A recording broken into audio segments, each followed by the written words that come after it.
Good morning, everyone. Pursuant to Standing Order 1082 and the motion adopted by the committee on Tuesday, September 18th, 2018, the committee is resuming its study of supporting families after the loss of a child. Today, the committee will hear from two panels of witnesses. Our first panel, first up here, we have Mr. Deergrove, Professor, Center for Crisis Psychology, University of Bergen. You're actually coming via video conference from Norway. So can you hear me okay, sir? I can hear you. Excellent. What time is it there? It's 10 to 2. 10 to 2. Okay. Well, thank you for being with us. Not in the morning, I don't think. No, in the afternoon. That would be too much to ask. Thank you, sir, for being here. Also joining us here in Ottawa from the Pregnancy and Infant Loss Network, we are joined by Michelle LaFontaine, Program Manager. Welcome to you. Excellent. We're going to get started today. 7 minutes, is that right? 7-minute introductions. First off, Mr. Deergrove, the next 7 minutes are all yours, sir. Okay, I will not spend 7 minutes, but I'll just give a brief background about my work. I started out as a student in the late 70s working with parents who lost children to cancer and other serious diseases. And then in 1980, I started working at the neonatal intensive care unit in Bergen for 4 years, where my main task was to follow up parents who lost children at that ward and also all the sudden infant death syndrome cases. When my work was better known, I was also asked to come and consult with the intensive care unit and the acute emergency ward. Then I went over to the university and spent 4 years as a researcher and senior researcher, and also did my PhD, which was named Parents Who Lose a Child. So that was my subject for my thesis. And then in 1988, I started the Center for Crisis Psychology, which is now part of the university from 2017. But I've been working clinically with parents who lose children and children who lose parents for all my life, my professional life. And I've also been involved in research following different kinds of deaths. I was very much involved after the terror in Norway in 2011. So we did a study on the effects on parents on losing children, and so that's been a major theme throughout my work area. And so I have the clinical experience from meeting and also working with professional and support groups in Norway. And then the research experience. One of the studies I conducted some years back was with more than 300 parents who we filled in questionnaires and also did qualitative interviews on relationship issues and how this affects the relationship. So I've looked at several aspects in my professional practice and then also in the research, and feel that I know that area fairly well, and I do write. I've written about 20 books and 300 articles, not all on the subject of parental loss, but very much into this area. So, but I'm a clinician at heart, and I'm I don't know what I should call the research work, but it's always been the clinical work that has been most important, where I'm able to also use the research to better the situation for parents who lose children. That's what I thought I would say about my background. Thank you very much, sir. And now from Pregnancy and Infant Loss Network, Michelle LaFontaine, Program Manager, 7 minutes. Thank you. Good morning, and thank you for inviting me to speak with you today. I have the honor of being the Program Manager for Pregnancy and Infant Loss Network in Ontario, often referred to as PALE Network. I had the privilege of working with MPP Mike Cole alongside many other dedicated bereaved parents to advocate for Bill 141, the Pregnancy and Infant Loss Awareness, Research and Care Act in 2015. This bill was transformational for bereaved families in Ontario, and we are forever grateful to him. We are likewise indebted to MP Blake Richards for his work to bring this topic to the federal government and subsequently to other members of Parliament and on this committee who have come forward with their personal loss stories. All too often, families like mine are met with silence after their loss. I come to this work not only as the manager for the program, but as a bereaved mother. My husband and I lost twins, Elora and Joseph, in August 2005. We left the hospital with empty arms and broken hearts. We had no idea what to do next, no idea where to get support. I reached out to both my obstetrician and my family doctor, only to receive a prescription for sedatives so that I could sleep. My husband was on a contract for work and was not entitled to any sick time or leave, so he was back at his computer the day after we got home from the hospital. My employer gave me 5 days of bereavement, and I used up all of my sick time. I was back at work full-time less than 3 weeks after my babies died. I had a caseload of 45 families, all who had seen me 5 months pregnant with twins, all who asked what happened. I learned to answer the question as briefly as possible and change the subject. I learned to keep it together until 4:30 when I got in my car to drive home. I learned the back roads to drive home so I'd be in less danger of crashing my car as I drove through my tears. It wasn't until a friend of a friend who knew someone who had a loss gave me the information about PALE Network that I began to see ways that I could learn how to incorporate the death of my babies into my life. PALE Network is now a provincially funded program in Ontario with a mandate to expand support for families who have experienced the loss of their pregnancy or the death of their baby up to 12 months of age. This includes and is not limited to miscarriage, stillbirth, medical termination of pregnancy, perinatal loss, infant loss, and families whose baby dies suddenly and unexpectedly, such as with SIDS. We also provide education to healthcare professionals who care for families at the time of their loss in order to provide them with evidence-based information to foster the provision of the most skilled and compassionate care. One of the first things we set out to do was to gather information from families and healthcare professionals in a provincial needs assessment, as well as to conduct an online research survey. Our provincial needs assessment told us that families and healthcare professionals saw education as the clear priority, as too often families are further injured by their healthcare experience at the time of their loss. This was borne out in our research survey too. This research was led by Joe Watson, our director, and the results were staggering. The summary of the research showed the following. 53% of families did not feel they were treated with kindness and respect at the time of their loss. 72% did not receive the information they needed at the time of their loss, and 45% were not told of available supports. Education can be the great equalizer here, both for healthcare professionals and for government staff who administer programs designed to support families. I know you have heard from families who have been treated insensitively when they were seeking information and financial support from the government, in the same way that PALE Network has heard from families who felt they were not supported and cared for at the time of their loss.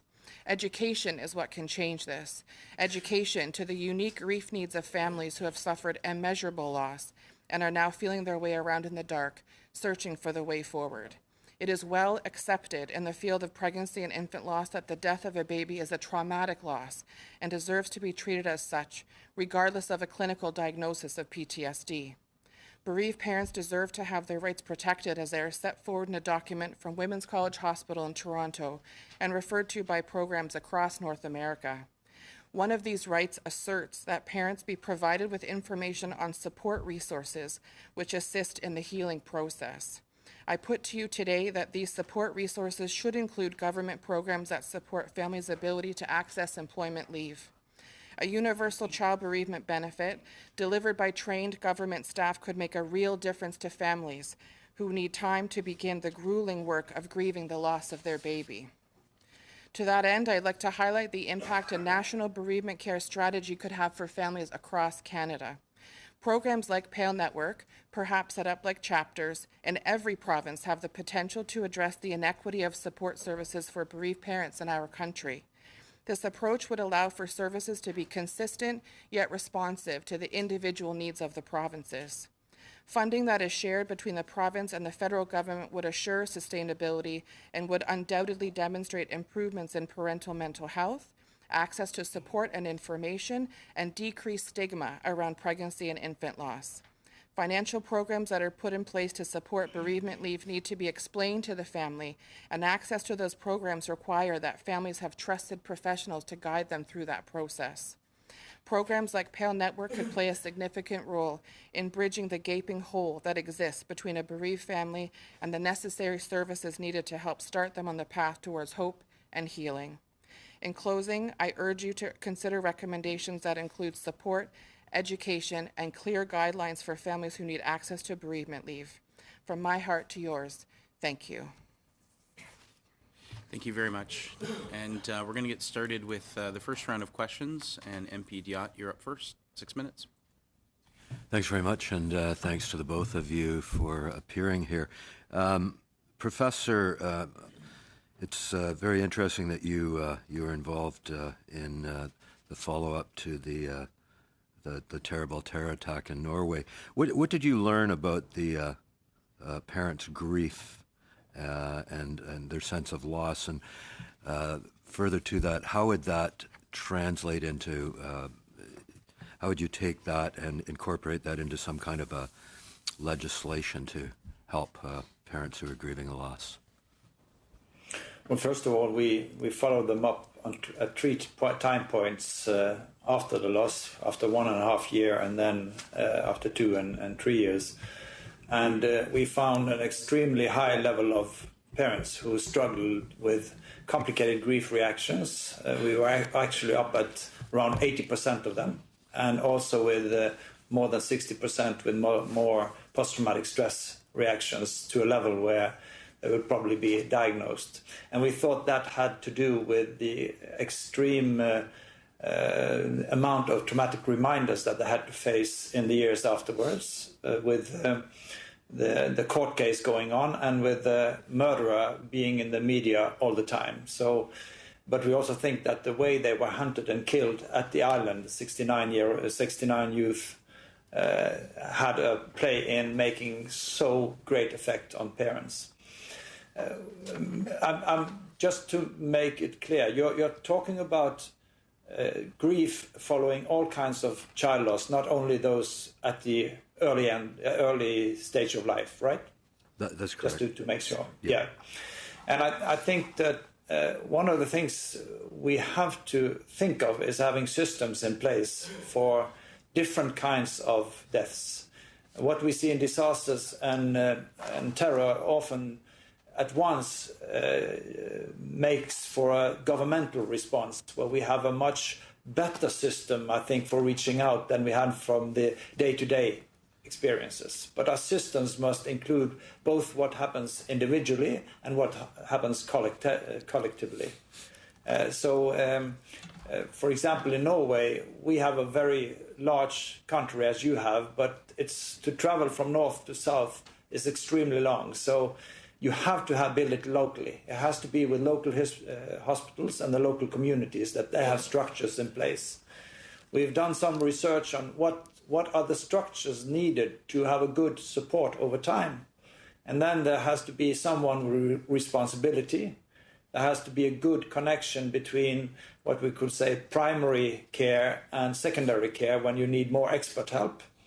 And with the amount that develops complicated grief, or as now it's come into the ICD, I don't know if you're familiar with the WHO classification. In June, they included the prolonged grief disorder as a diagnosis. This is in Europe, we follow the ICD, not DSM, which is in the USA. I'm not sure what you do in Canada. But this has recognized that there are people who experience grief that go on to have problems. And when you lose a child, the chance of having those kind of problems is pretty high. In our first study, we found about 50% of those after suicide and also then stillbirth. No, not stillbirth, but sudden infant death syndrome. And accidents. It was somewhat lower with SIDS than it was for the two others. So there's a large amount that you need to have a system in place to also early get recommendation or transfer into specialized services. But for every family who loses a child, it affects the family. And one of the things we're seeing now, in every community in Norway, we have a crisis team that follows up when there's a sudden death. But we lack the continuity when they need more than the just acute follow-up. So you need routines for when somebody takes over to make sure that families get assistance over time. And if you look at the research literature from around the world, several places they have systems in place for what happens immediately, but not for the long-term follow-up. That's where it usually is most needed. So you need those structures. You need a system that includes good information. If you look at what parents find most useful, it's very often information, but provided with care. That means that should be a good care around that information. It's not only getting the information, it's getting the information in a caring environment. If you combine those two, it's the best kind of crisis intervention you can have. And then you need access to parental support groups like I can't remember the name here from was it the French name that you mentioned with the other person appearing for the board here. But there's a lot of that can do by putting structures in place in the follow-up and addressing the long-term needs as well. How is our time? Just a very quick, brief question. I mean, how long do you think parents should have before going back to work if they've employed and they've lost a child at an early stage in life? In my doctoral thesis, I looked at those who went back to work and those who stayed at home. That was mothers. At that time in the 80s, it was mostly fathers who went back to work or were out in work. But those who went back to work soon, they function better than those who stayed at home. But that depends on the work environment. So you need to have a work environment where you have the possibility to take breaks, that you are cared for in that system. If not, it's worse to go back to work. So it's very individual, but my advice would be to return to work as soon as possible, but then adjust the work. And that depends on what kind of profession you have. So there's a lot of things that goes into that. Great, thanks very much. Thank you. MP Long, please, 6 minutes. Thank you, Chair, and thank you to our witnesses this morning. Ms. LaFontaine, first, I'm so sorry for your loss. And I'm so sorry for the experience that you had negotiating and moving forward after that loss. I had a friend in a similar situation many years ago. Can you just touch on the experience you had with Service Canada and, you know, when you unfortunately had to start that process about trying to get support in advance? Support? Sure. So and my answer will be brief because I wasn't aware that I was eligible for any leave through Service Canada at all. My loss was at 20 weeks and 5 days, which was just below some of the cutoffs at the time. And so I wasn't eligible for any government leave that I was aware of. Which just let me jump in, which I think shows that, I mean, I think it goes without saying that, you know, most new parents are young adults. You know, most new parents are in their 20s. Things change, maybe most now are in their 30s, but they're still young adults. They're learning. They're building their networks. They're building, you know, whether they just got married or houses or what have you. And, you know, financial is one thing, but just emotionally too. They're young and they don't know where to turn and they don't know, you know, which way to go, especially in times like this. So there was a presenter last time. And, you know, one of the things that came out of it to me was, you know, there's PALE, there's different agencies and support organizations across the country. But, you know, there's one here and there's not one here. And I know you mentioned in your presentation about, you know, perhaps PALE could be across the country. So there'd be more uniformity in delivery of support. I happen to agree with that. But can you just elaborate a bit on how you would see that going? Like, you know, obviously the M110 is about us trying to find a way to change the way it's been in the past and to do something good as government. What can we do? So how would you envision government support for that? Like, do you think it's more important for government to support organizations like that uniformly across the country in each province? Or is it more important for government to support the parents with more financial? How would you weigh them? And maybe they're both. They're obviously both important. But can you just elaborate a little bit on that? Sure. So that's a hard choice to make if I'm faced with that choice. Yep. And I also think that your point about parents not knowing, we didn't even know to ask. There was nobody to help us learn what might be available to us. So to that end, I wonder if we had more support networks such as Pale Network across Canada, if we'd be able to provide parents at least with the information about how to access those supports. So not a government agency so much, but just support of individual agencies, but more uniformity across each one. That's right. That's right. I mean, I feel that for Pale Network, we have been able to make such incredible strides in Ontario, looking at peer support for families, education for healthcare providers. We do have upcoming links on our website that will have information about employment leave and information to that end. So I do believe that if there's information for families, that information will give them what they need to be able to move forward and access leave, access information that's required for them. Okay, thank you for this. Our first meeting, we had the Cormier family in, and they proposed 12 weeks of benefits for parents who have lost a child.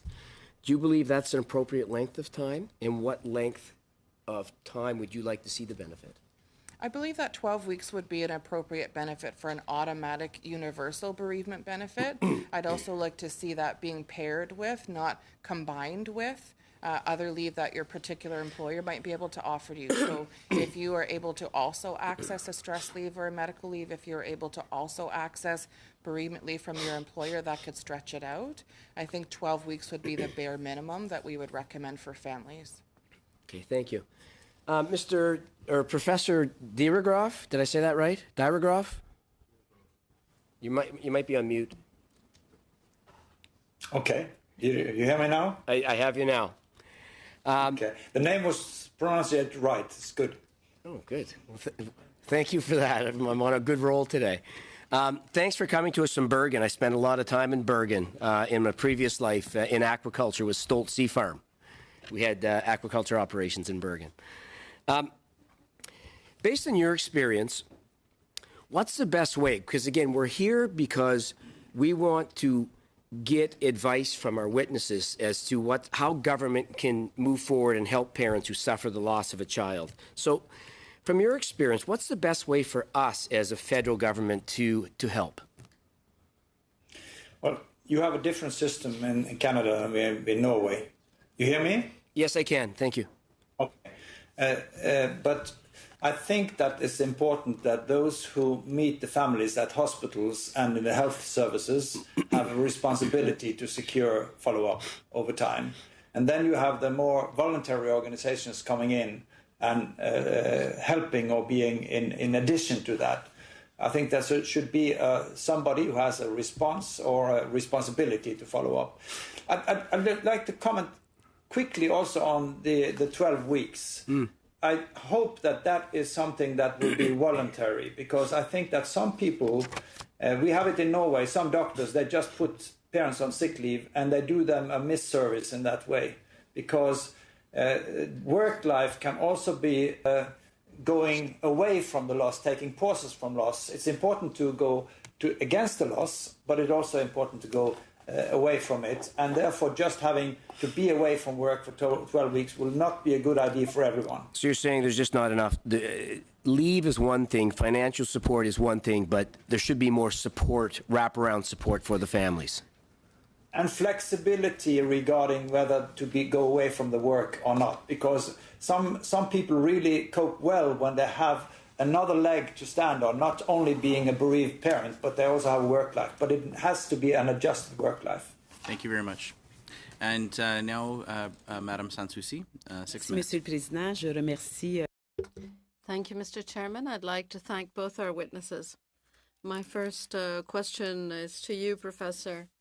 You spoke about the importance of having local services, long-term services, specialized resources in hospitals.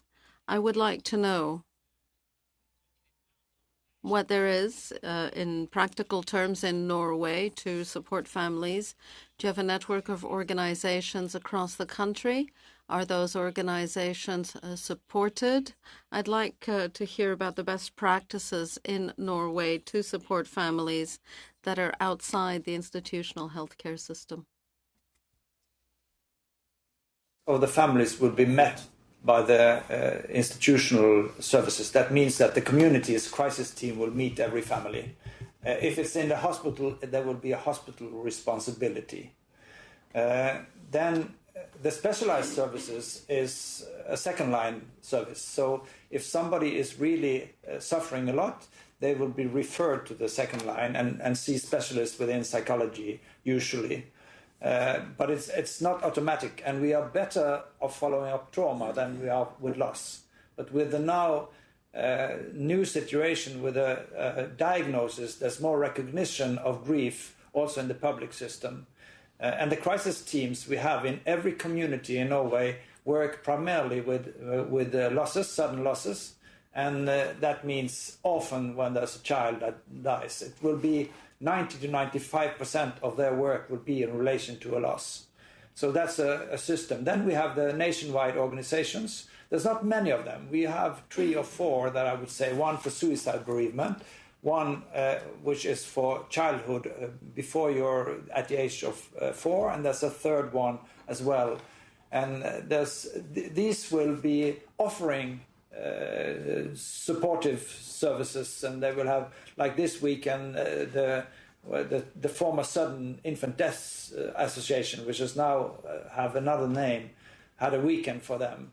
I'm going to Tromsø tomorrow, and Trondheim the day after, and then Oslo, and they arrange something called Coping with Loss, and there's a lot of people coming to these events. So they do a lot to help. But the thing we are lacking a bit is that these organizations are not coupled, they're not copied into the chain at once. So they need to make that it's not like automatic from the hospital system. I would have liked that. But that's where the vow of silence comes in, and they're not allowed to just notify them. So there's these laws that prohibit it. I think that would be a much better model to have them directly cooperating with the governmental or the things that are paid for the government. Je vous remercie. Madame. Thank you. Ms. Lafontaine, in your presentation, you said that parents lack support, compassion, that there's a lot of reliance on volunteer resources that don't have funding.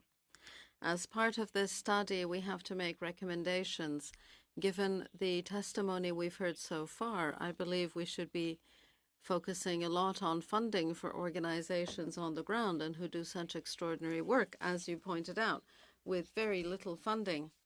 I was surprised, and I think that's very much in line with what the professor has just said. I was surprised to learn that Service Canada had no mechanisms to help parents or even to refer them to steer them towards existing services. In your view, could we establish mechanisms at the federal government to help people in situations like yours? In my riding, there's an organization called Les Amis du Crépuscule, which means Friends of Twilight. They spend a fair amount of time doing fundraising so they can survive. Could we help organizations like those as well as promoting them so that, well, actually, those are my 2 questions. Lack of funding for such services, making sure that they're better funded and better known, and also could Service Canada serve as a kind of referral service? Is for different organizations who require it. Prior to Bill 141 passing, Pale Network was also a volunteer-run organization. We're applying for grants to try to keep the doors open. Very, very little promotion was available to us to let families know we existed. So I would certainly agree with you that we definitely need more financial resources for these organizations who are looking to provide support for families, to be able to let families know, to let healthcare providers know that here's where you can refer families. here's where you can send families who need support after their loss. I agree that it's the responsibility of the healthcare professional to ensure that families leave the hospital or leave their healthcare environment with information for follow-up in their communities. Secondly, the question about whether or not we could have a portal through Service Canada that can help guide families. I believe there is one in place for other such programs.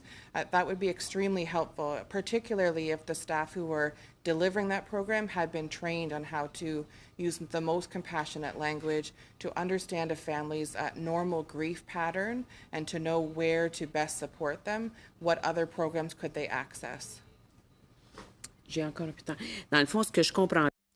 So, if I understand correctly, what's needed is a support system for parents, because that period of grief is a time in their lives when they can't be asked to do research and look for things to help.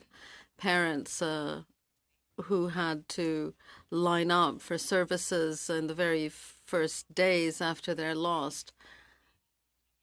So we need to give parents structure and support so that they can easily find information at a time in their lives when they're not very able to do research. Piloting right now with Pale Network is an automatic consent system, so that families will give their consent at the time of their loss to their healthcare provider to share their information directly with Pale Network, so that the family doesn't have to go home, admit that they need support, and then find the support on their own. That pilot's going extremely well, and I believe that the more we can automate things for families, the more that at the time of their loss we can take it out of their hands to have to, as you say, research, find it, go access it, the better. So certainly if there was something automated at the time of their loss, that paperwork or information would get sent with the family's consent to somewhere like Service Canada so that benefits could automatically be started, I think that would be extremely helpful. Thank you. Thank you very much. And up next, MP Hogue for 6 minutes, please. Thank you. Professor, you made reference to a number of issues and talking about we, I think, as a country, are trying to ensure as a principle that we're a compassionate, caring society, that we're able to provide supports and services to those people in greatest need. And would you think that there are any sort of gold standards or better practices around the world that we could reference? What would you see as being those practices which would be at the forefront? And what would the principles of those be? Well, the principles is, like just mentioned, that there's an outreach, that the system reaches out, or the help reach out. They don't have to go around looking for that help. So that it has to be immediacy, so it needs to be there very quickly. It has to be built on good information, as I said, and a caring environment for that information. And I think it has to be also something that we've seen when we compare what we found in the late 90s about how satisfied they were with the care. There was low satisfaction with the care among bereaved at that time. We did anew now after the terror, where we asked the parents what they thought about it, and it was a high satisfaction with the kind of help they had got. But what they were dissatisfied with was the specific help. They said, yes, we feel that the health environment now sees us, we feel that they recognize us, but when we deal with specific problems, there is not specific help. So they say that you need to have better help for those who are going into complicated grief issues. I think that's an important point. So there are some, yeah. Just wondering, so I appreciate those principles, but how do you see taking those principles and implementing them within a bureaucracy and a structure of government? That's the values are reflecting and the principles coming out of those values, but then taking those into a way to look at operationalizing them that makes sense in terms of the functioning. I think that's the skill testing part of this.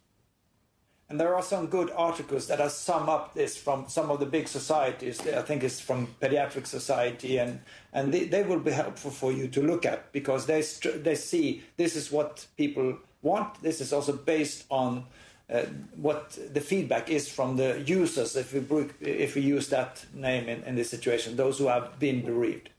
So you mentioned that there's a range of responses. You talked about some people going back to work earlier and getting a lot of support from their work environment, and that helped them move through the grieving more quickly.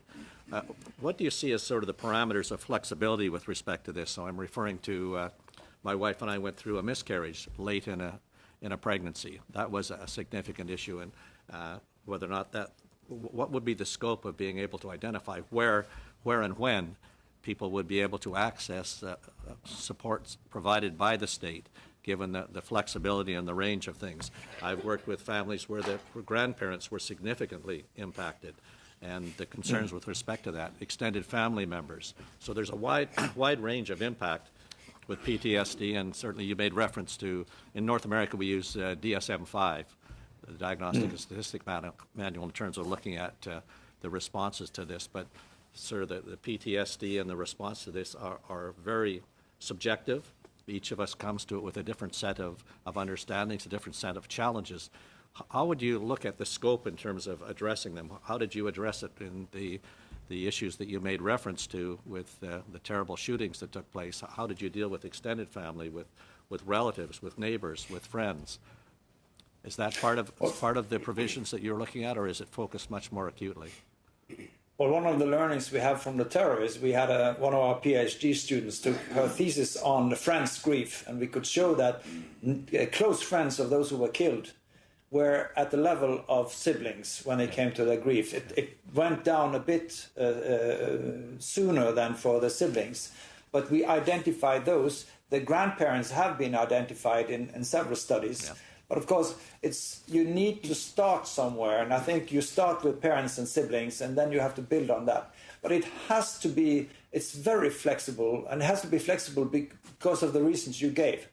That is so different how it is. I just saw, before I came into the meeting now, a couple who has lost 2 children, and the functioning, both are back to work.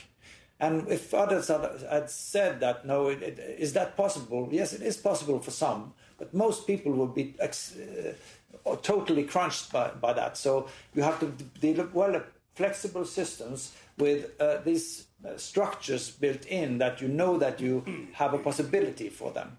But the length of period, I think you have to base that on what your resources are.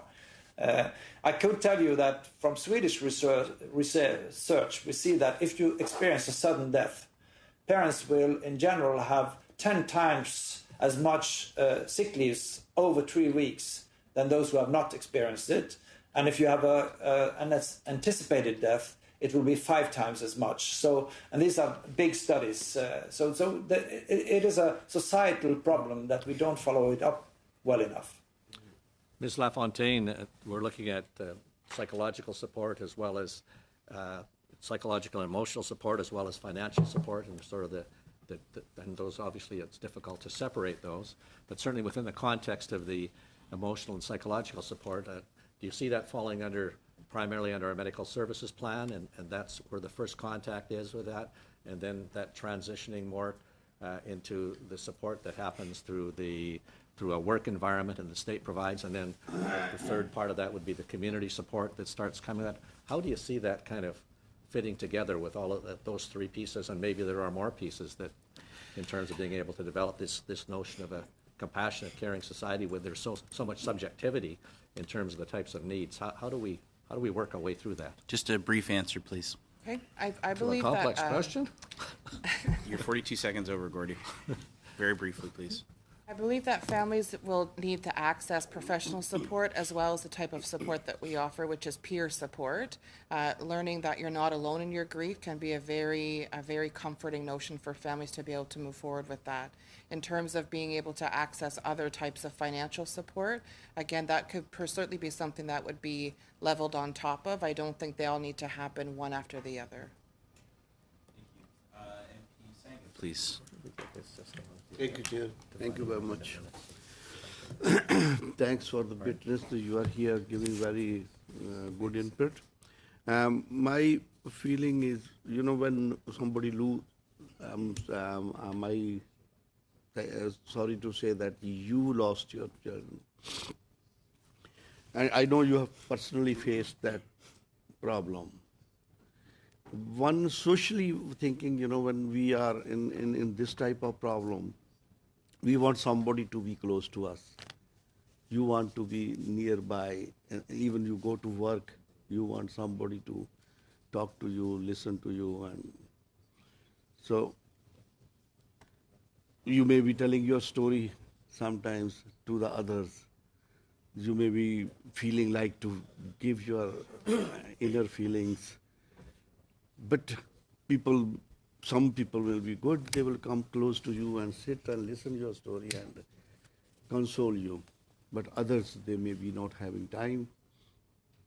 And third people will be like that. They will be say, always she's talking that only.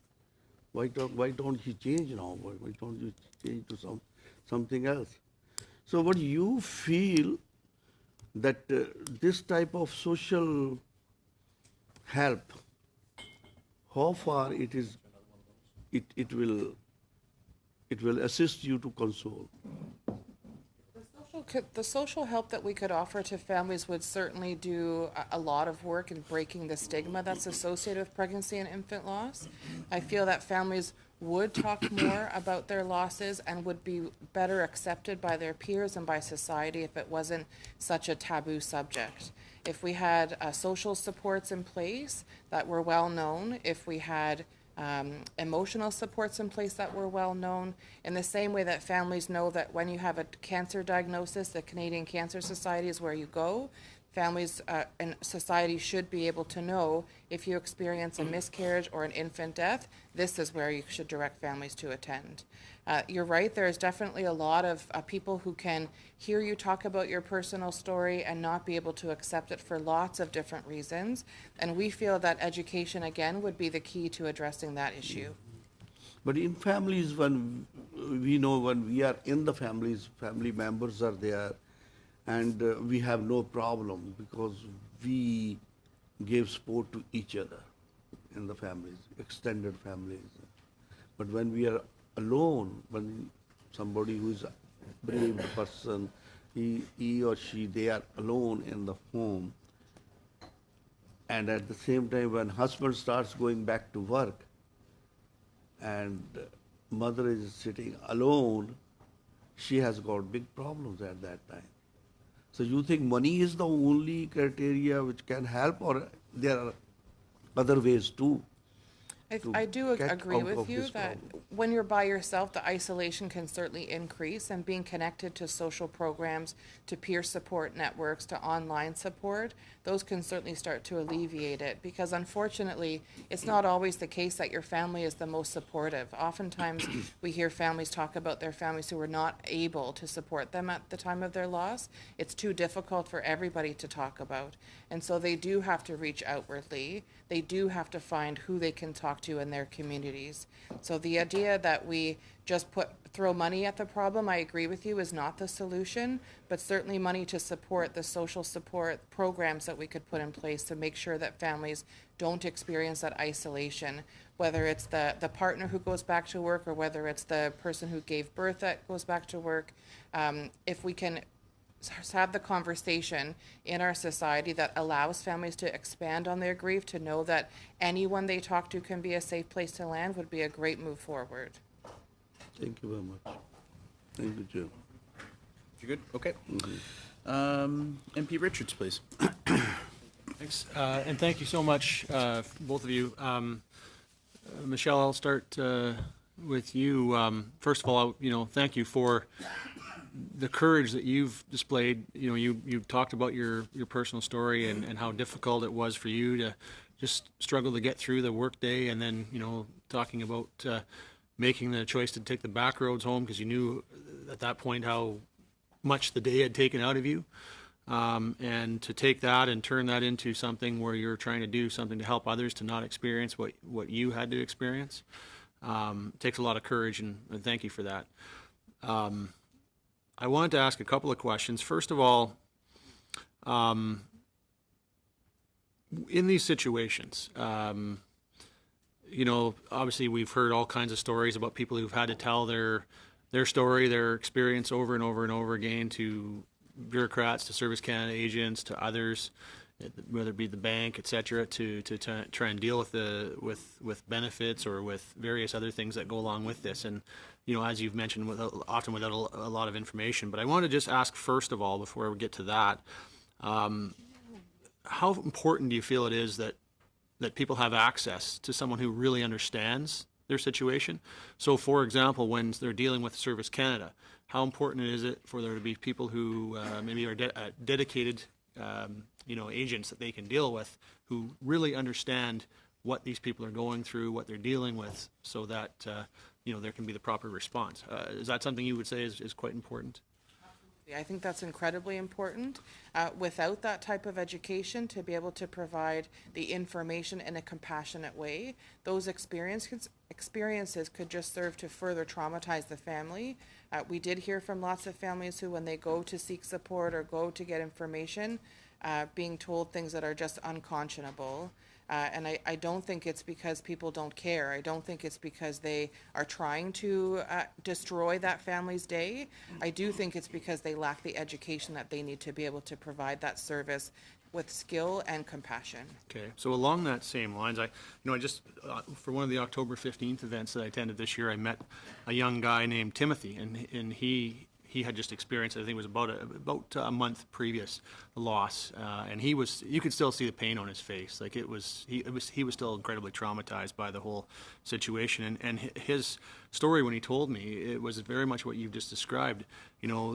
First of all, they were put into a maternity ward while they were losing this baby, and they were seeing, of course, the joy of everyone having the child, and no one did that on purpose, but that was a very difficult thing for him.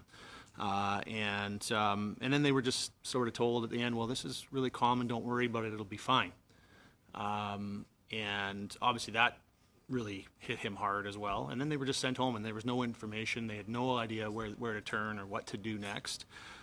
So I wanted you just to kind of speak to the importance of that information being available to people as to where to turn, but also the idea that there'd be some kind of assistance that's automatic. You mentioned about the automatic universal, and I wanted you to speak a little bit to the importance of that and why that's so important, because obviously the last thing I think we want to be doing is putting people through experiences that are going to further traumatize them when they're trying to deal with their grief. So can you speak to the importance of that automatic and universal nature of something that would be provided for parents?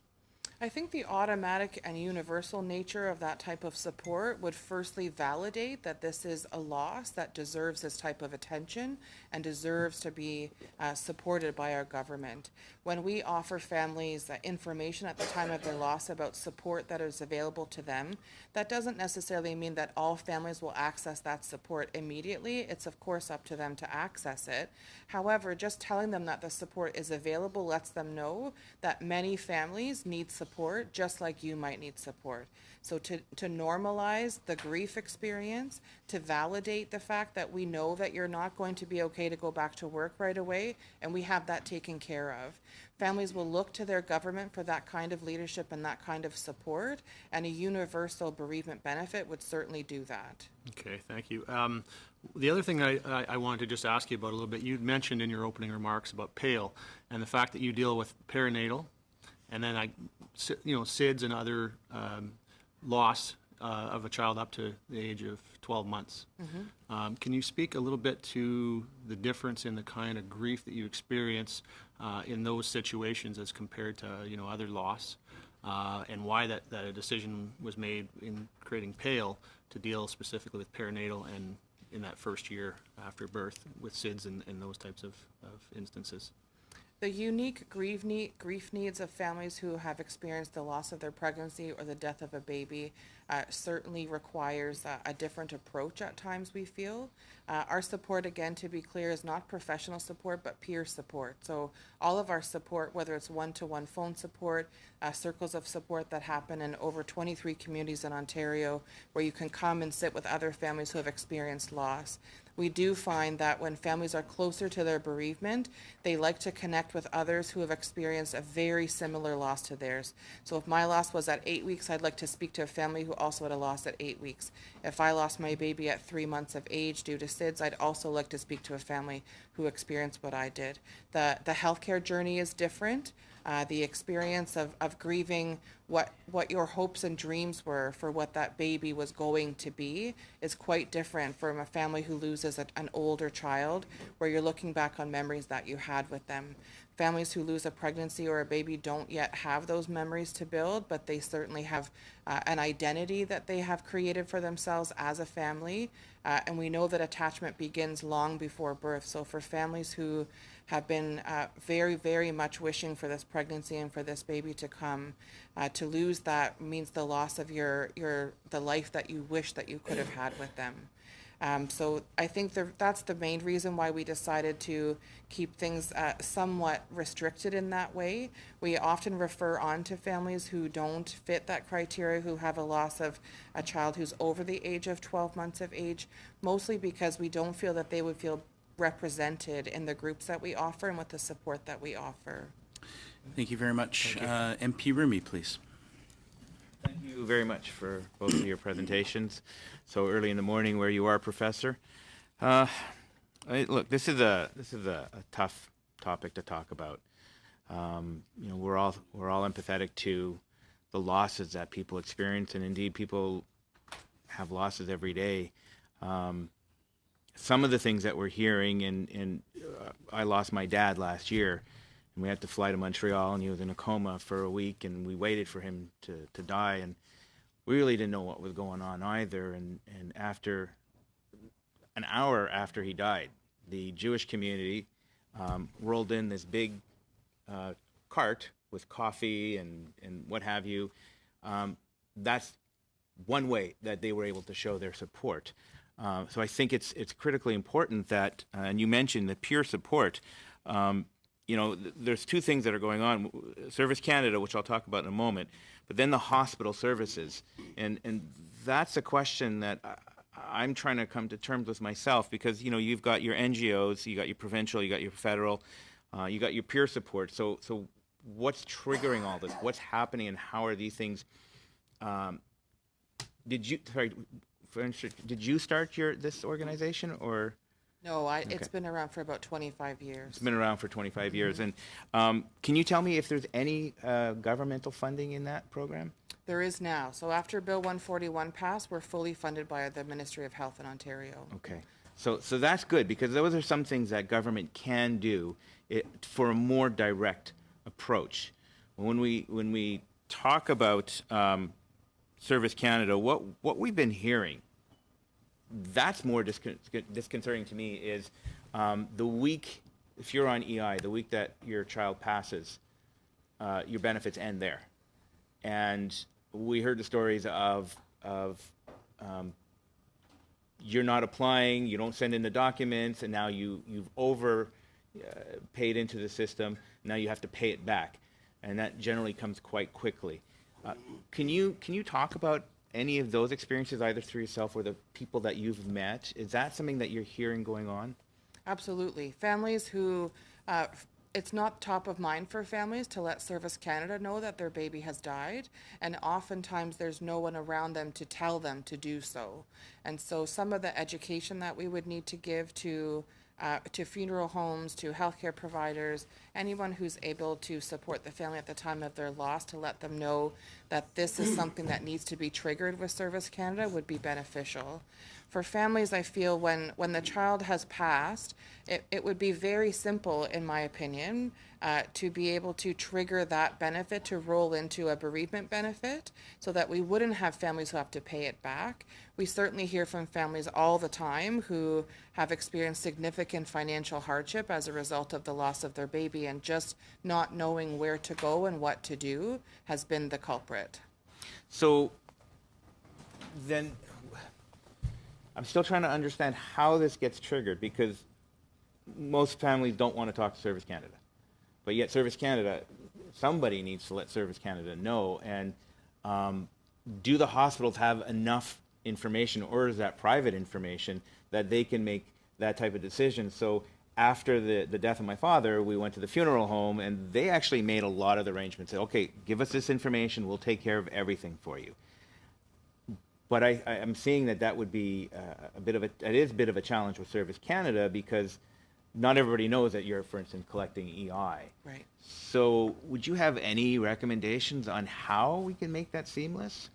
I think that if you ask families to provide their consent for you to share their information with Service Canada, that could happen at the healthcare provider level. Some families may not choose to go to a funeral home depending on their beliefs, depending on the stage of their loss. And so if that's something that the healthcare providers, they often use a bereavement checklist when they're working with families to make sure that everything is offered to the family. So for example, if that was another line that was added to that checklist for a healthcare provider to make sure that the paperwork gets sent to Service Canada on behalf of the family would just have to provide consent, and that would cover off the privacy issue, I believe. But that would be more prompted by the healthcare provider, by the hospitals.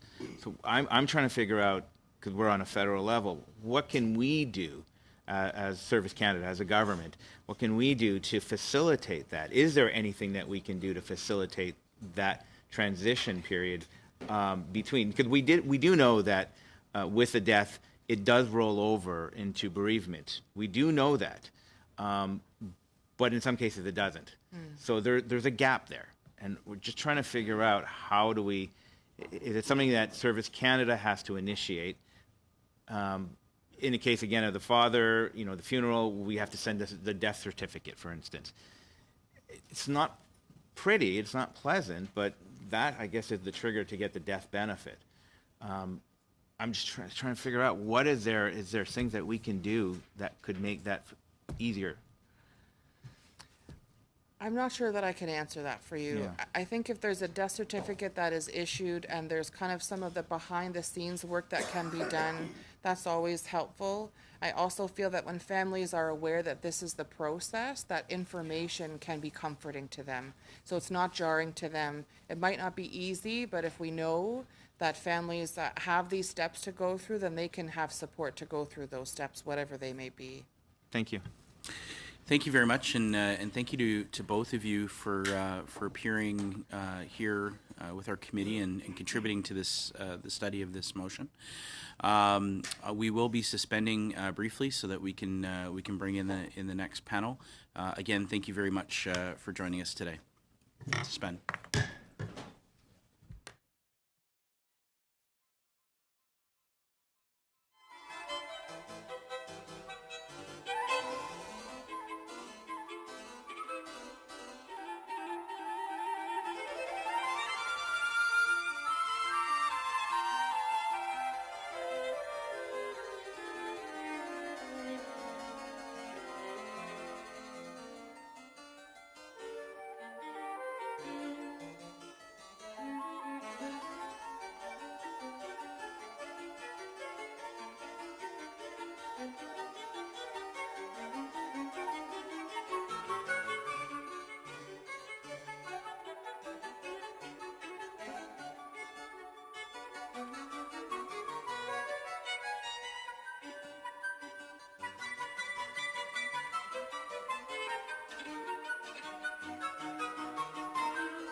So we're back with our second panel this morning, and pleased to inform that we are joined here in Ottawa by Francine de Montigny, Director, and Chantal Verdon, Researcher, Center of Studies and Research in Family Intervention, Université du Québec, Outaouais. And then also joining us via video conference from Calgary, Alberta, Gillian Hatto, founder of Hazel's Hero Society. Can you hear me okay? I can. Excellent. All right. So we're going to start it off with 7 minutes with Francine and Chantal. The next 7 minutes are all yours. Okay. Well, first of all, thank you very much for inviting us over. I will be speaking in French because I can probably put an extra minute in my talk. And since I could entertain you on perinatal bereavement for probably 45 hours, I'll try and make it short and sweet. Take your time. We got lots of time, so just take your time. Okay. I'm just saying the interpreters are going, oh boy. Okay. Just wait till I speak in French. Yeah, please. So I hold a Canadian Research Chair on Family Psychosocial Health, and I'm also Senior Chercheur Boursier du Fonds de Recherche en Santé du Québec. I'm a senior researcher at the Centre de Santé du Québec. Is co-PI in I kind of gathered, we did about 7 research mostly over the last 15 years, but I've been doing research for the past 20 years on perinatal bereavement, and we're both clinicians. We've been doing perinatal support groups for the past 20 years at Université du Québec en Outaouais. So we keep seeing families every month, and we also hold groups for the next pregnancy, and all that is volunteer work. OK, prochaine. Bon, je vais switcher au français, donc. So I will now switch to French. I do apologize to the interpreters. I'll try to speak slowly. I'm going to give you an overview of perinatal death and talk about the impacts of lack of recognition of grief in society, in work, the economic consequences and cost of absenteeism and presenteeism, impact on parents' mental health. 4 to 5 pregnancies and an early or late prenatal death, it is estimated. This means approximately 100,000 deaths in Canada a year.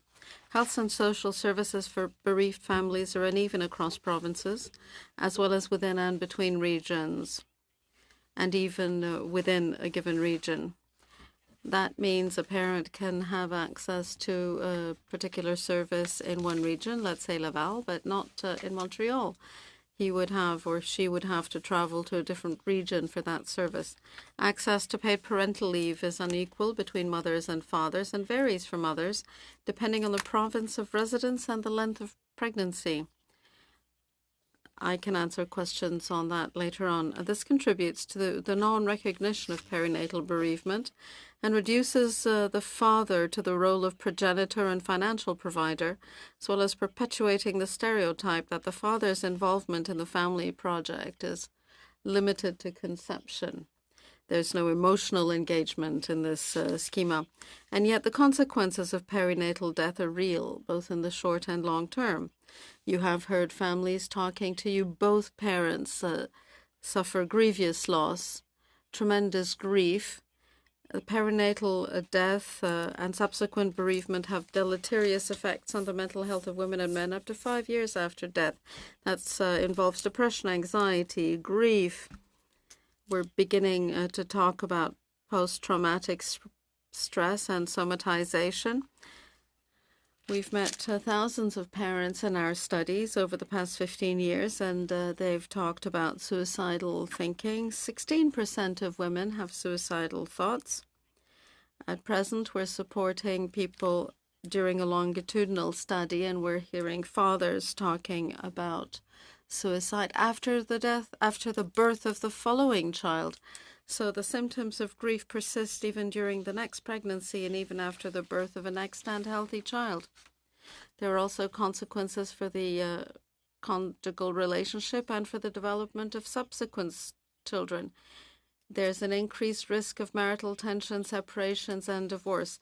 their ability to remain together and remain strong will very much depend on how well they can get through the grief period together. And when the father returns to work on Monday morning after a miscarriage and the mother is alone at home, that creates a great deal of tension. There's an increased risk of mental health problems in subsequent pregnancy, increased risk of other perinatal deaths. Once there has been a first miscarriage or perinatal death, the 1 in 5 probability goes to up to 1 in 4.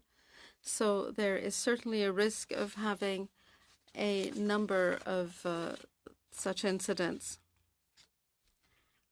In Calgary, babies born to depressive mothers have a higher probability, they're more likely to develop depression later on.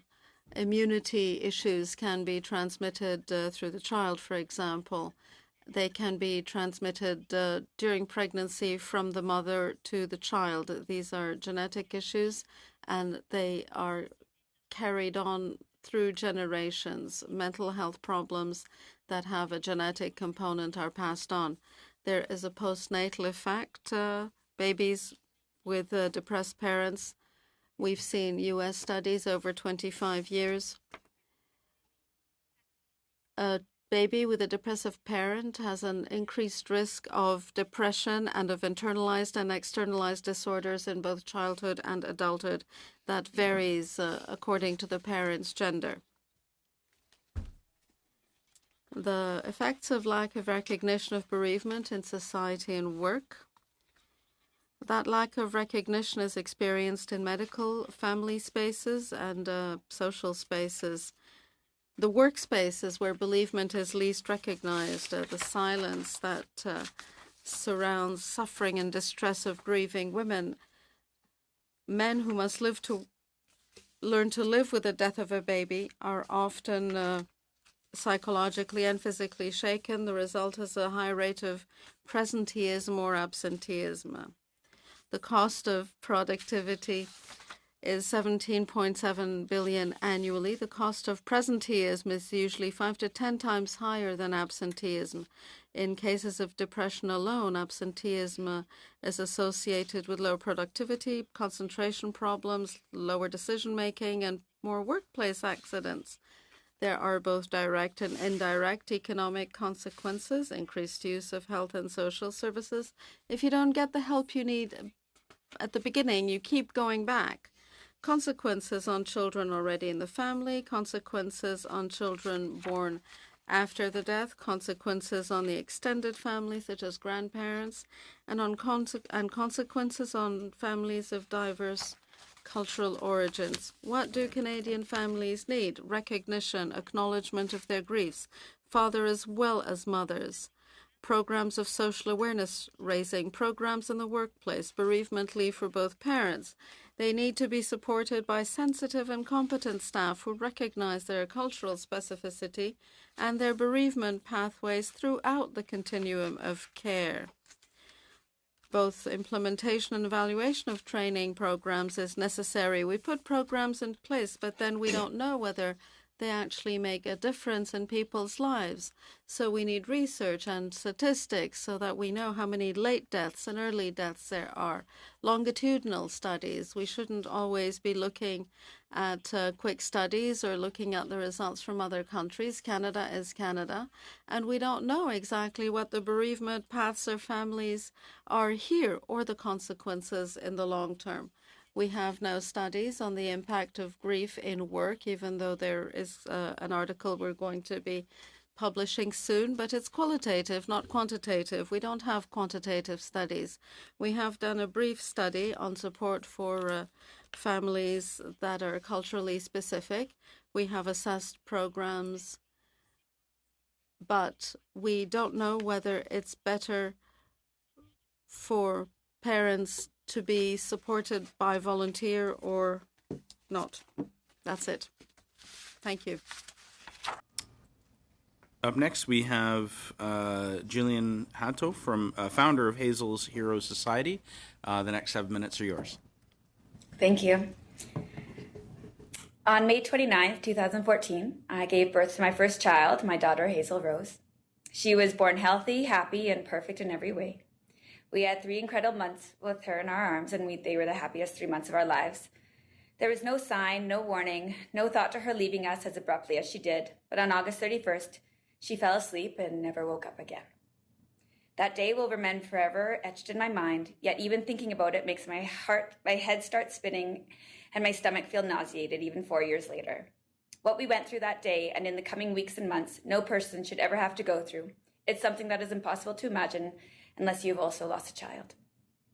We had to answer questions that hadn't even entered our minds, and we didn't know if we were making the right decisions. Would she be buried or cremated?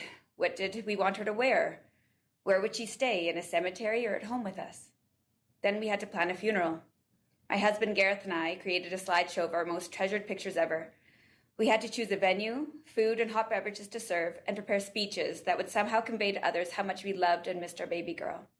I could barely brush my hair, much less be present in front of 100 of our closest friends and family members. But I had no choice, and even though Hazel's heart had stopped beating, mine continued to, whether I wanted it to or not. Somehow, the world kept going all around me, but I remained in a fog of heartache and grief. I didn't want to think of anything beyond memories of holding my gorgeous daughter. Early on, I began seeing a grief counselor through Alberta Health Services. I needed an outlet and someone who could help me make sense of the new emotions I was carrying.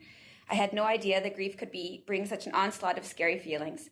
I didn't recognize the person that I had become, but I also couldn't remember the person that I used to be. Gone was the happy, outgoing, talkative, confident woman that I once was.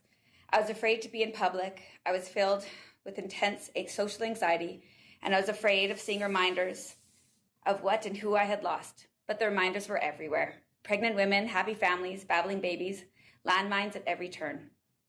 There were so many things that I didn't want to think about during those early days after tragedy struck. Money, work, exercise, cooking, eating, just to name a few. Going back to work was the last thing that I wanted to think about, yet it became a topic of conversation much more often than I had liked. For those around me that simply didn't understand, they wrongly assumed that going to work would be a good distraction for me. My profession is teaching students with special needs. I don't have an office where I can close the door and cry when I need. Rather, I'm surrounded by dozens of people all day long and need to make important decisions regarding the needs of the students that I support and the assistants that I supervise. A distraction was the last thing that I wanted. I felt so isolated, so alone in my grief, that I needed to understand it and work through it to feel human again and to find hope.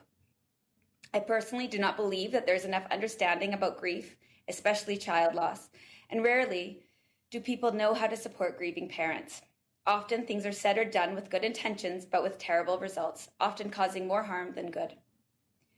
To be back at a workplace within weeks or even months after child loss means being faced with questions about your family from those that do not know you are grieving, listening to others talk about their families and children, and being given platitudes on how to get through.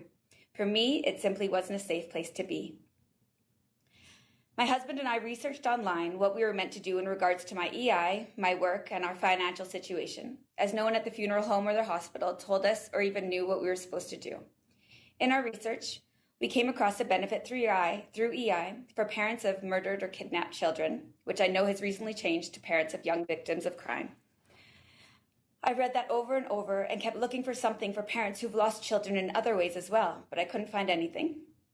I was in disbelief and assumed that the government thought that if a child was kidnapped or murdered, it was perhaps a worse result than a child dying from an illness or from undetermined reasons, and that somehow those parents deserve support, but we did not. But unfortunately, it's the same result. A parent will grieve that child until his or her dying day, no matter what caused that child's death. Just days after, I found out I had to go into Service Canada to cancel my EI benefits and ask about my options. I was told that there was a good chance I would qualify for sickness benefits. I was a bit confused, as I knew that this was different than the support given to parents whose child had been murdered, but sickness benefits didn't sound right either, as I wasn't sick and I wasn't injured. I was broken and grieving, and I didn't seem to fit into any box offered. However, I did feel a sense of relief that I would qualify for the benefit, even knowing that 15 weeks would not be long enough. I now know that I only qualified for the sickness benefit because I hadn't need to access it during my pregnancy with Hazel. In the end, I did not go through EI, but was instead put on short-term disability leave through my work and eventually long-term leave. I ended up being off work for exactly 2 years, and I'm grateful that as a teacher, I had access to these benefits and was not forced to go back to work when I was not physically or mentally able to be there. Within weeks of Hazel dying, I received a notification in the mail from Service Canada that I had been given extra money through the child tax benefit that I owed it back to the government in a timely fashion. The amount came to approximately $550. I had no idea that I was overpaid and would have to return such a large sum of money. There was no option given for paying online, and I even called to see if this could be a possibility, as I had been avoiding being out in public at all costs. Everywhere I went, there were triggers, and I wasn't emotionally ready to make idle chit-chat or safely be behind the wheel of a car. Unfortunately, the only option I was given was to go to the bank in person. I dreaded it, as I had just been there weeks before setting up an RESP for Hazel. It was within walking distance from my house, so I forced myself to go, as I didn't have much choice. The teller recognized me immediately and asked where my beautiful baby was. I stared in silence and somehow got it out that she had passed away. The teller frowned and responded by telling me that her niece had a recent miscarriage and how she understood what I was going through. I stood there in disbelief, then walked out of the bank as fast as I could and became physically ill while customers moved around me. Needless to say, I haven't been back to that bank since. I hope that in the 4 years since losing Hazel, the parents are now able to pay back this amount online, or better yet, not at all. 2 years into my grief, I started a foundation in honor of Hazel called Hazel's Heroes. We provide healing retreats to mothers who have lost a child under the age of 12 at no cost to the family. Through Hazel's Heroes and the various support groups I am part of, I have met dozens, if not hundreds, of bereaved parents. Many of them have shared their anxieties around returning to work and struggling to make enough money without their paycheck or their benefits. It's simply heartbreaking. Grief doesn't just affect you emotionally, it affects every ounce of your being. What helped me the most in my grief was not returning to work and being distracted, but rather putting time into grief work such as counseling, support groups, journaling, and being close with others who understood what I was going through. It's so important that as a society, we recognize the need to give bereaved parents the opportunity to sit with their grief, find new ways to parent the child no longer in their arms, and find their new normal. The government can help make this happen, and I hope that this committee is able to find a solution to better supporting parents after the tragic loss of a child. Thank you. Thank you very much. And we're going to start questions from MP Diot. 6 minutes. Well, thanks to the both of you for appearing, and Ms. Hato, especially from the bottom of my heart, I feel for you, and I'm glad that you can present to us, because it's very useful to hear such poignant testimony. And to that point, what actual things can we do so that you never, ever, no parent has to go through what you've gone through? What would you like to see in terms of programs, supports through the federal government? Well, I think that as I mentioned in my testimony, the first thing that I thought would be the easiest was just to not expect parents to be out in public and to have to pay back that child tax benefit in person to the bank. It should be just something online. I wish that it was something that the government could stop right away so that parents didn't find out that they owed so much money after they lost their child. Some parents that I know didn't find out until weeks or months after and owed so much money that they didn't have that in their bank accounts. And I think that that's a cruel punishment. I wish that there were benefits such as the one going through the Motion 110 that we hope that parents don't have to return to work right away. I know that there is that sickness benefit, but as we've seen in previous testimonies, that's not available to every parent if they've taken medical leave throughout their pregnancy. For me, finding out that there was something for children who died from other circumstances, I think parents should see that there's a benefit specific for bereaved parents, so that we know that we are supported by the government and that ours is a separate type of loss. I think even if parents hadn't accessed the sickness benefit, that they could still get that, but also receive a bereavement benefit, as no time is long enough to have to return to work. If parents choose to, that's wonderful. For someone like me and many other parents that I know, I took well over that 15 weeks. In the end, I took 2 years. I think there are so many other things that the government could help with, such as supporting those NGOs, giving parents retreats such as Hazel's Heroes to come together and meet other families. We've had so many parents come to our retreats that have never met another bereaved parent in the 5 or 6 years in their grief, and that's heartbreaking. I think I think parents feel so isolated in their grief and in their loss that to meet other parents who've gone through something that they've also gone through, it helps them feel supported, less alone, and able to continue living and finding a purpose to continue breathing. Thank you. And since you are the founder of Hazel's Heroes, what other stories have you heard from other parents as far as their inability or the gaps that they've seen in on the federal side? Are there any particular stories that come to mind? I think one of the biggest is, I guess, just that the parents that found out way too late, way longer after they found out that their child had passed away, that they owed so much money back to the government. And I've had so many people come to the retreats. The retreats are focused on mothers right now who've lost a child, and a lot of the mothers who've come are single. They don't have that double income. They don't work for they don't have an employer who gave them access to longer leave. And in the end, they had to quit their jobs because they went back to work and they had emotional, mental breakdowns. And I think that was what struck me the hardest, was thinking about them being back at work, struggling to be there, hearing other people talk about their children and families, and having to sit there through that, or in the end leave and not make any money, because that was what they had to do rather than being there, making money, but hearing such difficult things. Yeah, I've heard a lot of terrible stories from families that they just had to survive on such measly incomes and not make it through because they already took their medical leave or their sickness leave and had to return to work. I'd say that those are the ones that were most impacting for me. It must be terrible to learn that suddenly you think that you've had a benefit and then you have to pay it back. Especially when in that first year after having a child and you're given maternity leave and you expect to be on leave for those 52 weeks, to be told right away you need to return to work, or that you owe that child tax benefit back right away. There's almost a dirty feeling around it for parents, having to reach out to the government, to EI, and find out what their options are. You feel that you're being judged, or you feel that you're asking for something that you don't deserve. And I think that that's the last thing that we should be making bereaved parents feel. They shouldn't feel that they're forced to go back to work because now they don't have a child to take care of, but they do have a child to take care of. We continue parenting those children. They don't go away. Hazel will remain in my heart forever.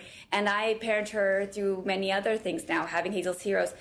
I'm the vice president of SIDS Calgary Society. I know many other parents who continue to have lasting legacies for their children, and they parent them in other ways. And we still have our full-time work. We still have our other children. But to be given a bit of time, a bit of that emotional support, that financial support from the government can make a very big difference in the life of a bereaved parent.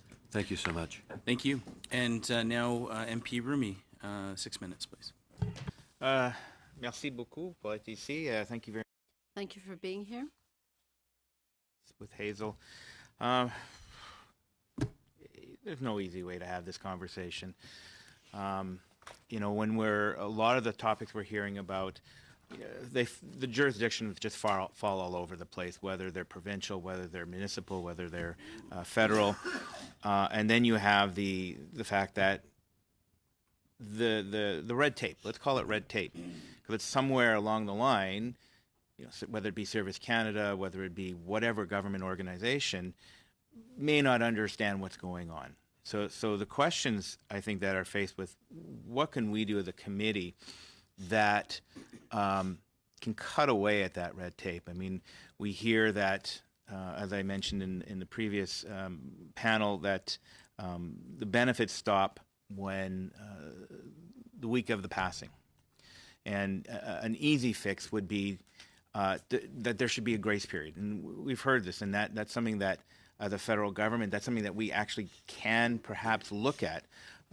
Mental health is another thing.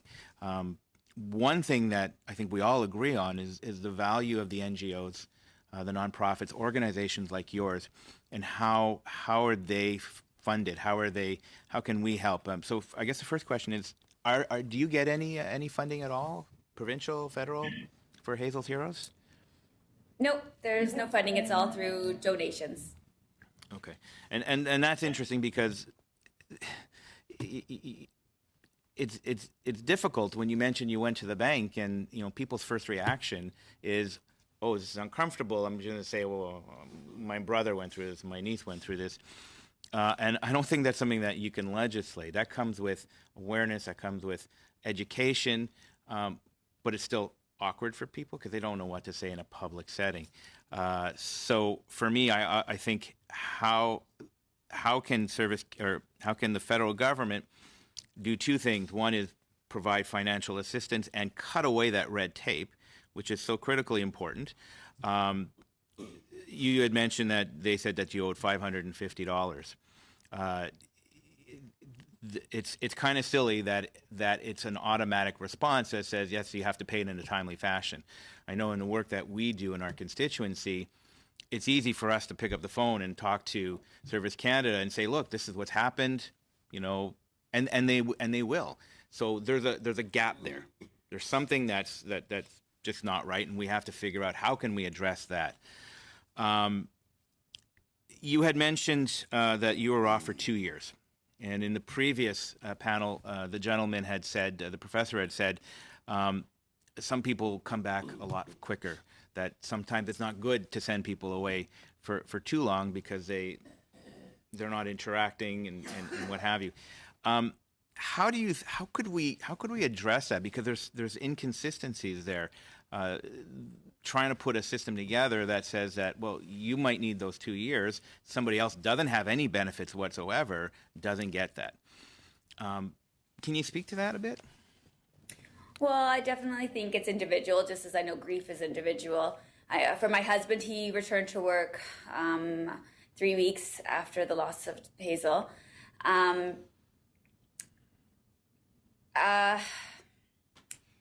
think that I like the idea that we're putting through with Motion 110, that at least it's just a bit of a grace period. It's just a bit of time that the government is saying, listen, we know that returning to work right now is not the best thing for you. However, people also have the choice to return to work and to not take that benefit, right? That would be a choice to them.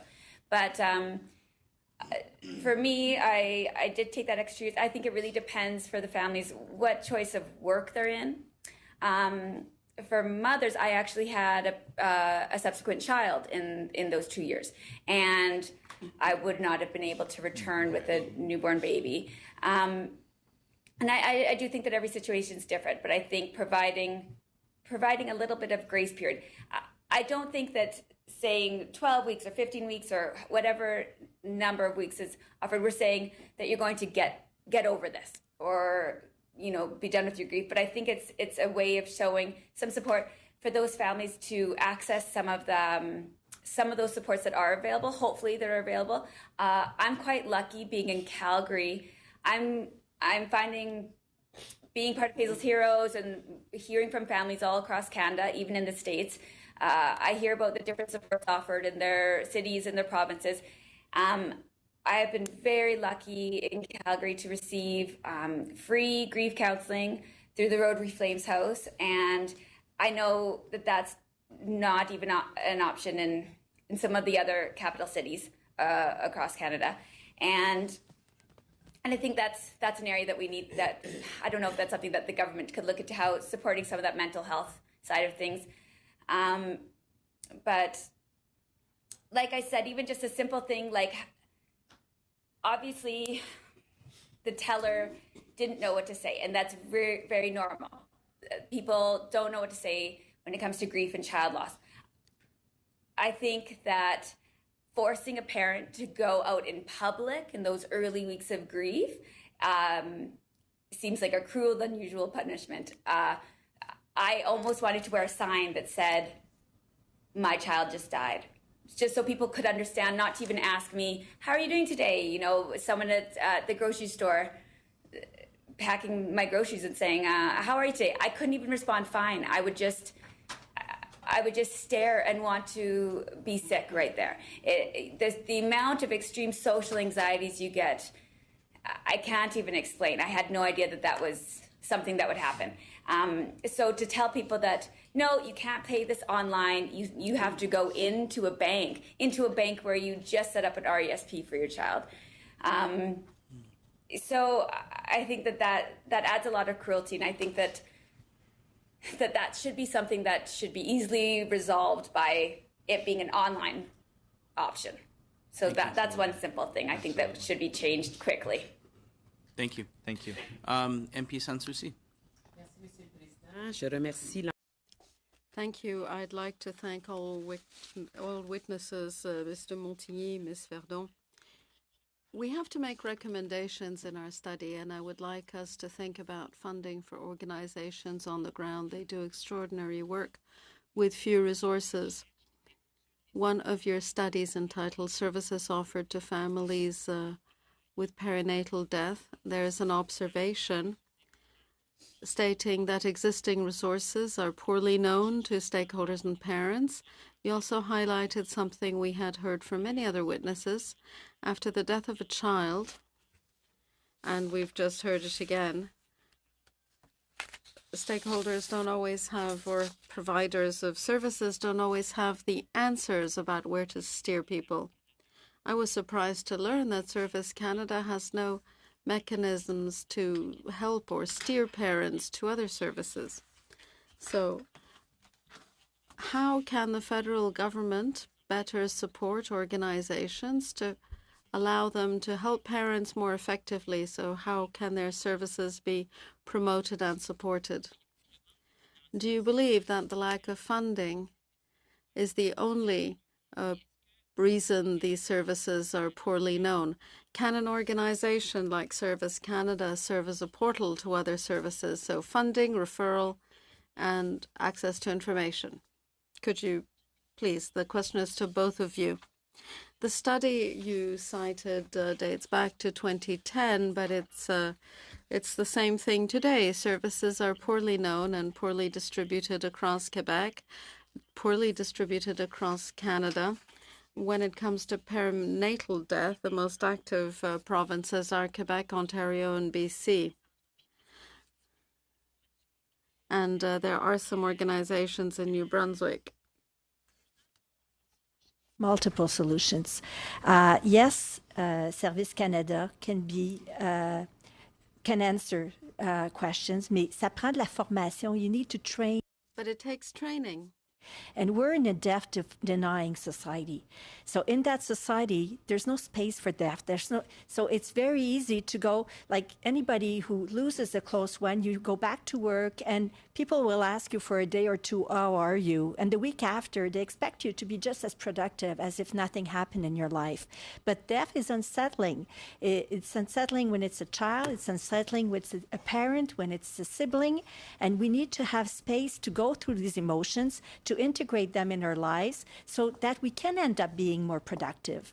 But going back to work too quickly when you don't feel like going back to work will only mean that you're going to be there, present, and not doing much, or just acting, or like some fathers shared, they lost their job after losing their baby because they were back to work too quickly and they were not really as passionate about their work or as productive as they used to be. So we need to have this time, and the time is different for everyone. So I disagree with Dr. Dyer-Groff that they should all go back to work quickly. Some of them need to go back to work quickly, but we also find in the parents that we support that when the men go back quickly, because the woman oftentimes will have some kind of leave because they gave birth and they have postpartum symptoms. Even though the pregnancy was only 16 weeks and they don't have the benefits, they have postpartum changes in their body. So they can produce milk. They'll have different kinds of hormonal changes that they go through. So they will more easily have a medical leave from their physician than the men will. Merci. So when the men go back to work, they kind of distance one another in their relationship. Mon temps est limité, je vous... Oui, OK, excusez. Police. I'm sorry, I don't have much time. Ms. Verdon, earlier I spoke about an organization in my riding which has to do 4 or more fundraising activities per year just to survive. Others have had to close. What can we do to support them? Service Canada is a very important portal.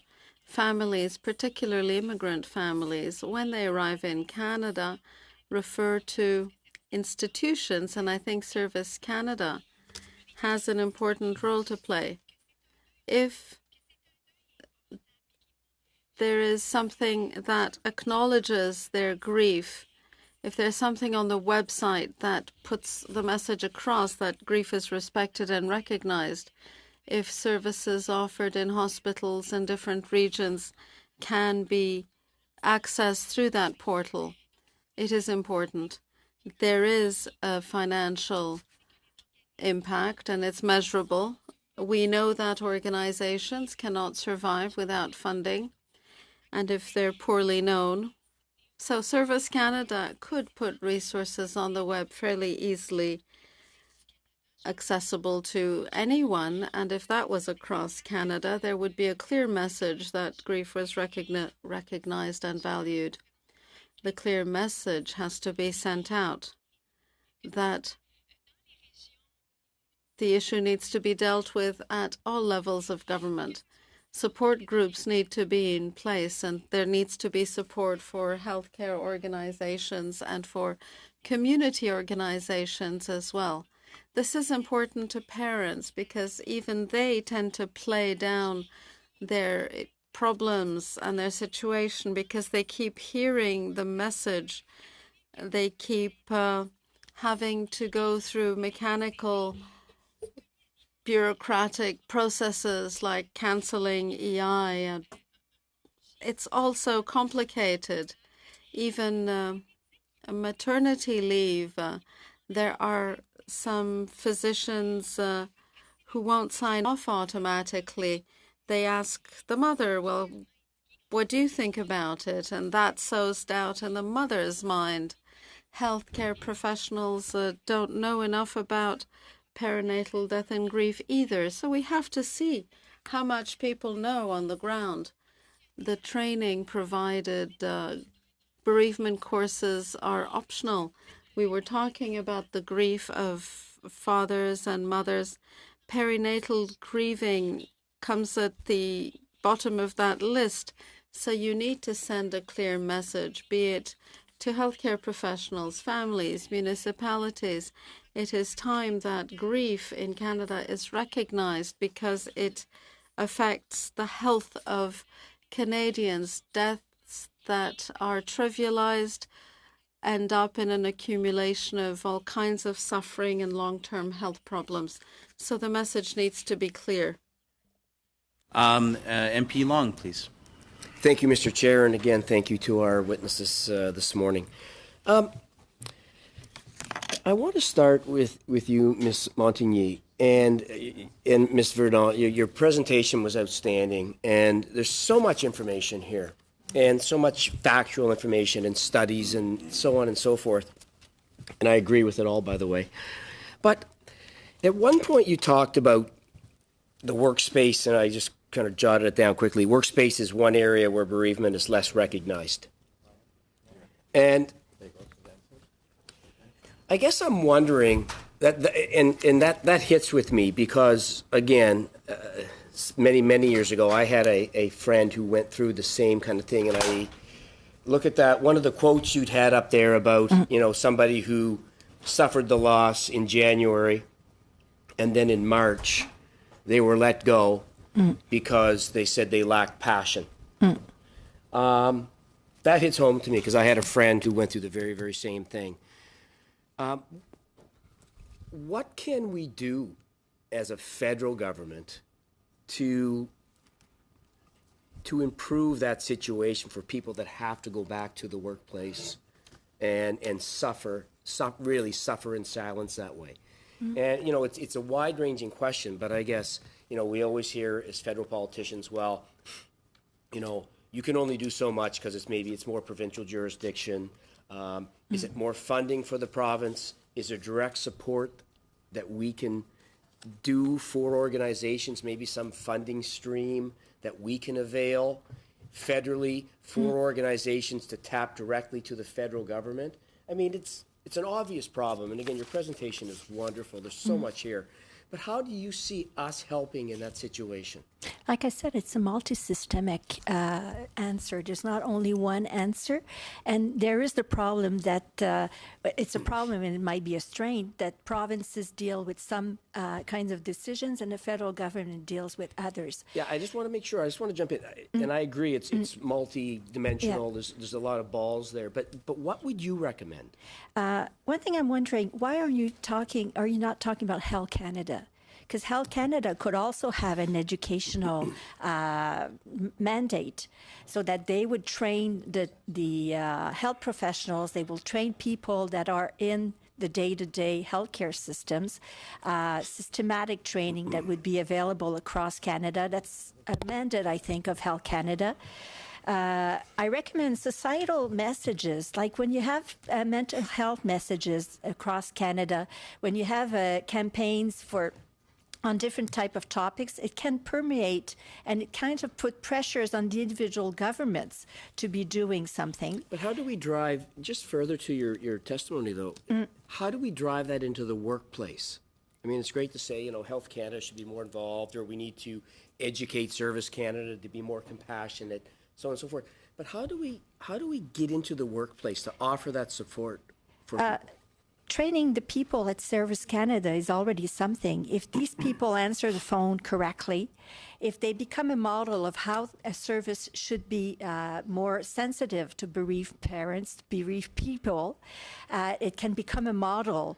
And it needs to start somewhere. And it starts with making people aware of what the bereavement means, making them aware that there are real babies, and the pictures that I shared, the parents agreed that we bring their babies in this room so that we can see that they are real babies.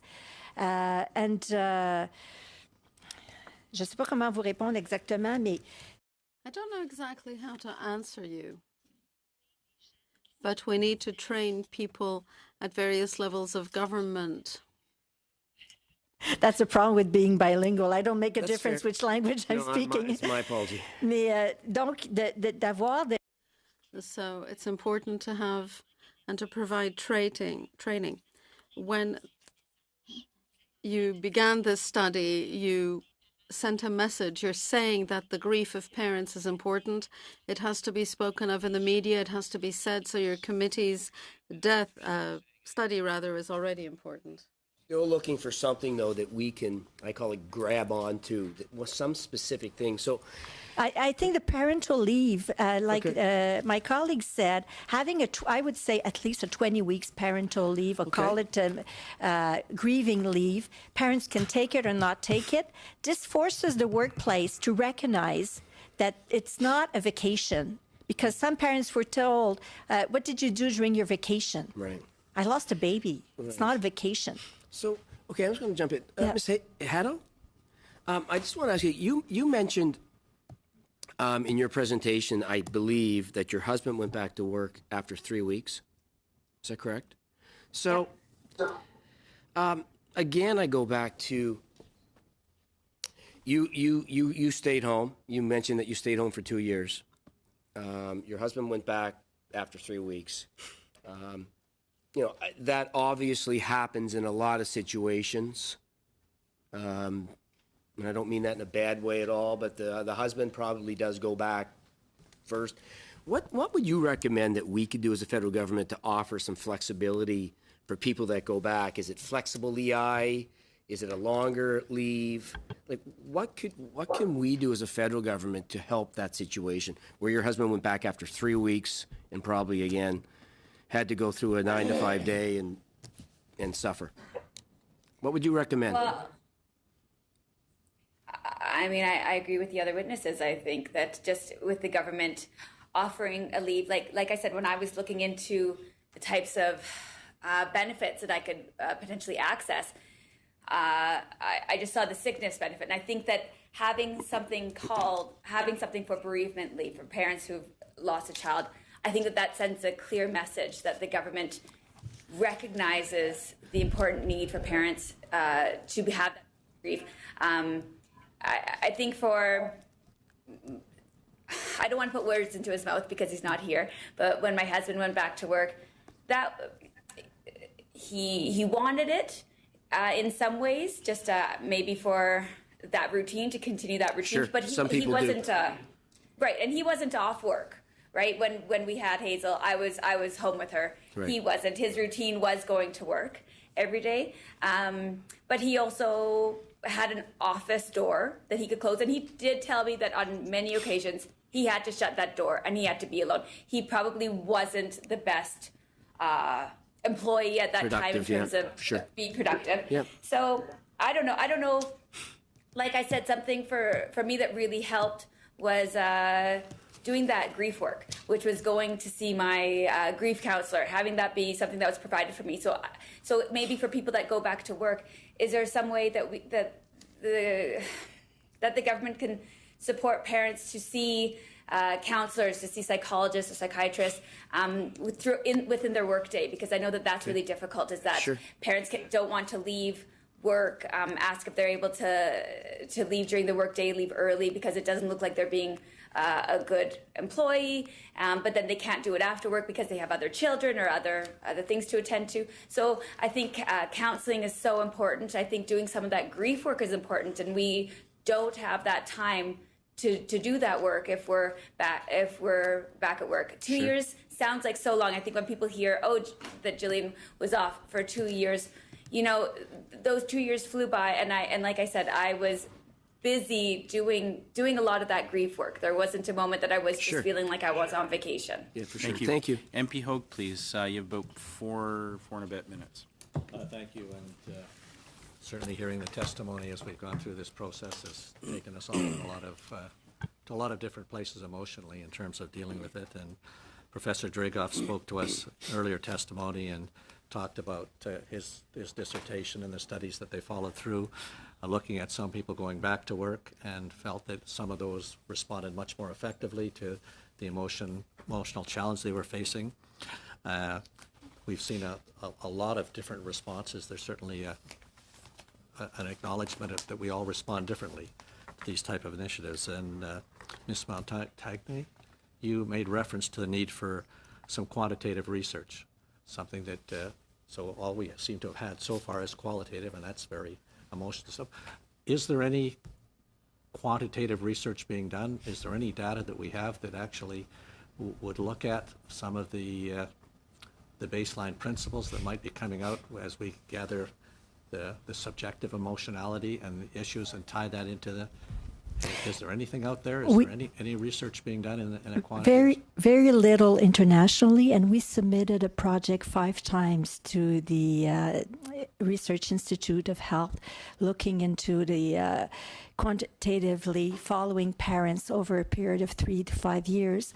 And we were told, since the stats are not really good, that there were only about 100 people a year who were bereaved from the death of her child. So we wouldn't have the parents that we wanted to follow.